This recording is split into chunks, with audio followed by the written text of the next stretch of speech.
7. To the president's budget. I talked about it some last hour.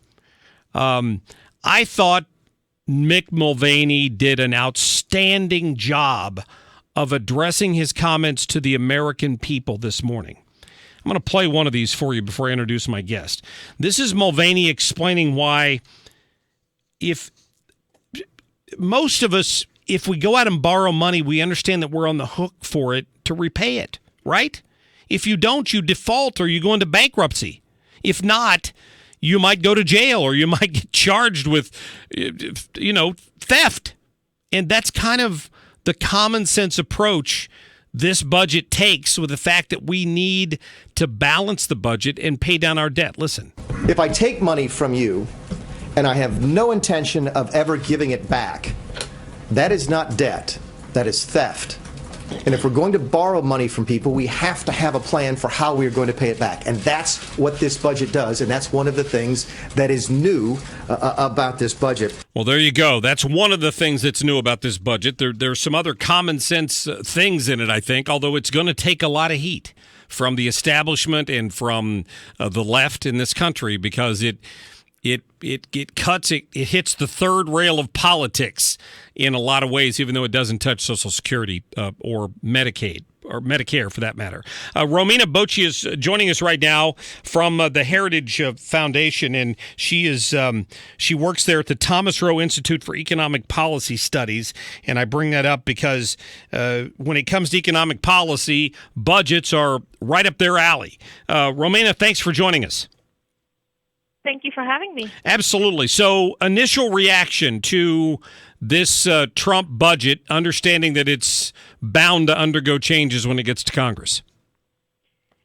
So, the president's budget kicks off the congressional budget process, but Congress still writes its own budget. And so, the way to view this document is that the president can send a strong message about his policy priorities, and it also can give guidance to Congress when they're pursuing bills that will end up on the president's desk, what the kinds of proposals are that the president might support so they can present the president with a package that has a chance of getting his signature.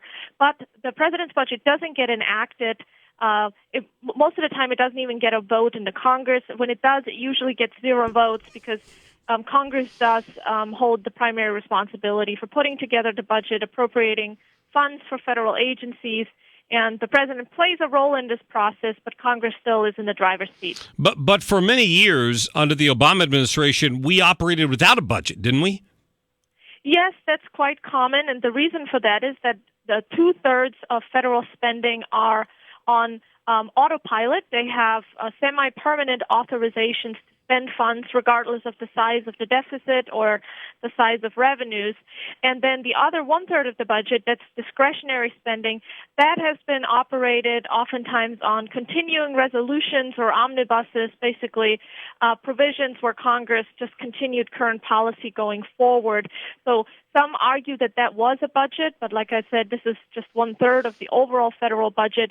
If Congress wants to pursue certain budgetary tools, like reconciliation that facilitate passage of bills like repealing Obamacare, which they're doing now in the Senate, and then pursuing tax reform, they do have to pass a congressional budget in the House and the Senate in order to be able to pursue that key budget tool. So I think it's quite possible that we'll see a budget in the Congress this year. Perhaps some of the president's priorities will be reflected. Unlikely all of them. Congress does have its own mind when it comes to these programs. And then we'll see how the process goes going forward, whether that will be used for tax reform, in which case we might see more of the president's priorities reflected in that follow-on package.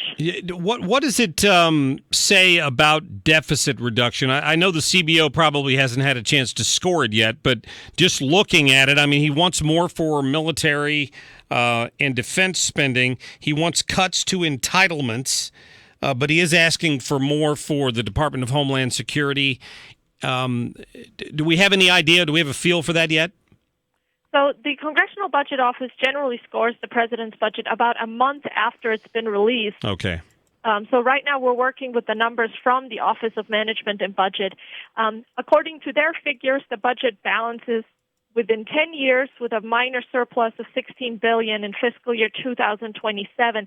It does this with about $6 trillion in deficit reduction, which represent a combination of about $3.6 trillion in spending cuts and then $2 trillion of what they call economic feedback effects. It's unclear where those $2 trillion will come from. I think that's a question that the administration still needs to answer.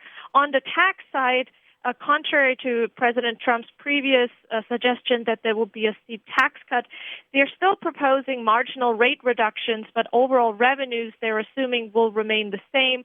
So either that would have to be made up with a lot of economic growth, or there might be details in the tax plan that are not revealed in the current proposal.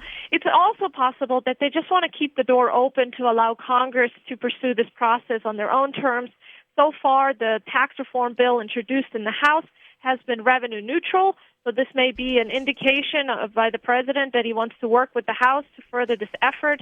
We would recommend a real tax cut, tax relief in the form of overall revenue reductions, and make up for any shortfall and any increase in the deficit with additional spending cuts, because there sure is enough money out there for us to cut. That's the truth. We're talking to Romina Boccia from the Heritage Foundation, who studies economic policy for them. Let me play this soundbite from Mick Mulvaney earlier, and then I'd like you to discuss it with me, because he's basically saying that people act like it's ridiculous for them to expect 3% growth. Here's what he said about it. We should stop and think how absurd that is, to think that 3% growth in an American economy is to some people an absurd assumption. It used to be normal. 10 years ago, it was normal. In fact, it's been normal for the history of the country. I think the average over the 240-odd years that we've been a country has been over 3%. It's certainly been over 3% since World War II. The 1.9% growth rates that the previous administration assumed towards the end of their administration, and the 1.9% growth rates for the entire 10-year window that the CBO growth rates assume, that the CBO assumes, the Congressional Budget Office assumes, are something we simply reject. So how do you feel about that? I mean, because they're clearly banking on a 3% growth rate or better to make this budget work the way they want it to. Is he right? So based on historic projections, if the president were to succeed in implementing his entire agenda with steep regulatory reforms, a tax reform proposal that makes our businesses more competitive internationally with steep rate reductions in the corporate rate and other changes, I don't think 3% is out of the question. However, that relies on a lot of assumptions and getting a lot through to Congress, where things have been moving rather slowly. So my overall take is that it would be better if there were larger spending cuts included in the budget. I think it would lend more fiscal credibility and would move the ball in the right direction. This budget relies very heavily on these economic assumptions, and in multiple areas, including, like I said, the $2 trillion in economic feedback effects, which I'm not really sure where those come from, so I have questions about that. And then the revenue-neutral tax reform, where they're assuming a lot of deficit reduction from economic growth alone, and I'm not even certain if not some of it is double-counted. And so I think more spending reductions would be the way to go, but certainly 3% is a desirable goal and should be a goal that this Congress should pursue as they're working to implement the president's regulatory, tax, and spending agenda. Yeah. Romina Boccia, thank you so much for your time. Thank you for having me. I appreciate your input. She's from the Heritage Foundation. Go to heritage.org to read more on their take on this budget. It's a step in the right direction, as far as I'm concerned. It's a step in the right direction because it acknowledges that you can't keep spending at the level that you're spending with zero cuts and ever realistically expect to pay back your debtors. You can't. You can't do it. I can't do it. The federal government shouldn't do it anymore. And yet you've got people like Chuck Schumer referring to this budget. How did he put it? It's like a comic book villain gone bad. Or it's comic book villain bad is what he referred to it. Because it cuts the programs that he depends on to get votes. That's the problem with Washington. It's the problem with establishment Washington. Is this a perfect plan? No. You know why? You know what the biggest issue I have with it?